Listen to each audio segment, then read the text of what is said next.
সকাল বিকাল এবং রাত্রিবেলার জন্য পারফেক্ট একটা মুখরোচক এবং হেলদিকর খাবার নিয়ে তোমাদের সামনে হাজির হয়ে গেছি ছোট্ট একটা ভিডিওর মাধ্যমে। তো বকবক না করে আমি কি বানাচ্ছি আজকে বলে দিই। সুজির একটা রেসিপি বানাচ্ছি। সুজির অনেক রেসিপি তো তোমরা খেয়েছো, তো একবার এই রকম রেসিপি খেয়ে দেখো, আশা করি ভীষণ ভালো লাগবে। শীতের রকমারি সবজি দিয়ে, তাই বলে কিন্তু বেগুন দিতে যেও না বন্ধুরা। তো আমি কিভাবে বানিয়েছি, কি কি লাগছে উপকরণ সবটাই চলো বলে দিই।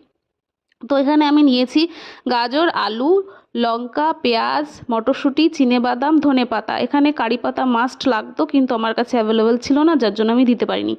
ও, সুজি তো অবশ্যই লাগছে। তো কিভাবে রান্নাটা করলাম চলো এবার বলে দিই। প্রথমে একটা কড়াই গরম করলাম, তার মধ্যে সাদা তেল দিলাম, তারপরে ফোড়নে দিলাম শুকনো লঙ্কা, আলু আর গাজর প্রথমে একটু হালকা করে ভেজে নেওয়ার পরে দিয়ে দিলাম পেঁয়াজ, মটরশুঁটি আর কাঁচা লঙ্কা। তারপরে এগুলো ভাজার পরে দিয়ে দিলাম চিনেবাদাম ভেজে রাখা, আগে থেকে ভেজে নিতে হবে চিনেবাদামটা। তারপরে দিয়ে দিলাম আমি পরিমাণ মতো হলুদ এবং আখের গুড়। আমি চিনি খাই না, তার জন্য আখের গুড় দিয়ে দিলাম।